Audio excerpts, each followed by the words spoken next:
हर student, हमारे पास question है, दिए गए परिपथ में ए तथा बी के बीच समतुल्य प्रतिरोध निकालें।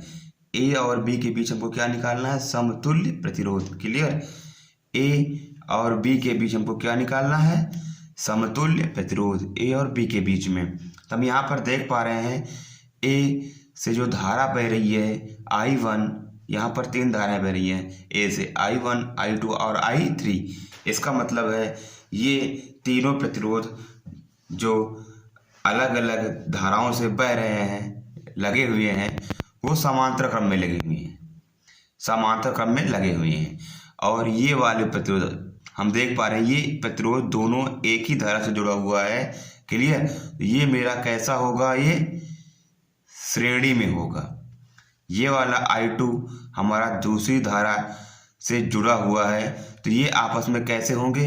ये समांतर होंगे। ये दोनों आपस में कैसे होंगे? श्रेणी में होंगे। और ये दोनों आपस में कैसे होंगे? समांतर में होंगे। क्लियर? फिर नेक्स्ट पे आएंगे I3 वाला धारा में, यहाँ पर क्लियर, यहाँ पर दिख रहा है तुमको 3 ओम 3 ओम, ये दोनों आपस में एक ही धारा के बीच में जुड़े हुए हैं लगातार, तो ये भी क्या होंगे? ये श्रेणी में होंगे। और ये आपस में क्या होंगे? समांतर में होंगे। क्लियर?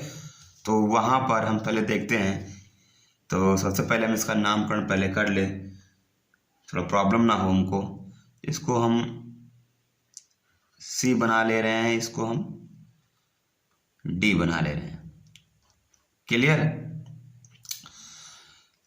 ए और सी के बीच में अगर हम निकालेंगे, ए और सी के बीच में हम कुल प्रतिरोध निकालेंगे इसका, तो देख पा रहे हैं ये श्रेणी में है, तो श्रेणी के लिए होता है RS R1 plus R2 R3 dot dot.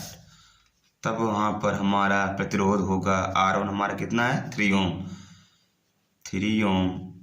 R2 हमारा कितना है? ये भी कितना है? 3 ओम। और हमारे पास प्रतिरोध है नहीं, तो RS बराबर 3 और 3 कितने हो जाएंगे? 6 ओम, यानी 6 ओम प्रतिरोध हमारा हो जाएगा। नेक्स्ट वाला हमारा है, क्लियर, ये होगा AC वाला।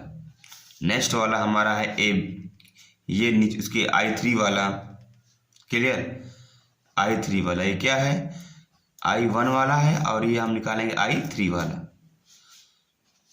I3 वाला निकालेंगे तो यहाँ पर भी देखो ये सेम प्रतिरोध श्रेणी क्रम में जुड़ा हुआ है, तो RS बराबर R1 R2, तो RS बराबर R हमारा कितना है? 3 ओम है, प्लस ये भी R2 हमारा 3 ओम है, तो टोटल मिला के हमारे हो जाएंगे 3 3 6 ओम। RS बराबर कितने हो जाएंगे हमारे? 6 ओम। क्लियर? ये कहाँ से निकल के आया है? I3 का मान या A और D का मान। क्लियर? I3 या A और D का मान इतना हमको मिल गया। अब हमको निकालना है A और B के बीच में। क्लियर? A और B के बीच में समतुल्य प्रतिरोध। तो A और B के बीच में समतुल्य प्रतिरोध क्या होगा? यहाँ पर इसका कुल प्रतिरोध 6 ओम निकल के आया, यहाँ पर भी इसका कुल प्रतिरोध कितना निकल के आया? 6 ओम निकल के आया। यहाँ पर भी इसका कुल प्रतिरोध कितना निकल के आया? 6 ओम निकल के आया। यहाँ पर भी 3 ओम का प्रतिरोध लगा हुआ है। और ये तीनों आपस में कैसे हैं? ये वाला, बीच वाला और एकदम से आखिरी वाला, ये तीनों आपस में कैसे हैं? समांतर में हैं। तो समांतर क्रम में संयोजन के लिए फॉर्मूला हमारा होता है 1/RP, 1/R1, 1/R2 और 1/R3। क्लियर? तो 1/RP बराबर, यहाँ पर पहले वाला कितना आया था हमारा? 6 ओम। यहाँ पर हम कहें कितना?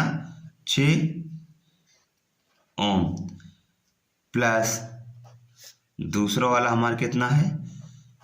3 ओम। तो हम कितना रखेंगे? 3 ओम, प्लस में तीसरा वाला हमारा कितना है? ये भी कितना है? 6 ओम है।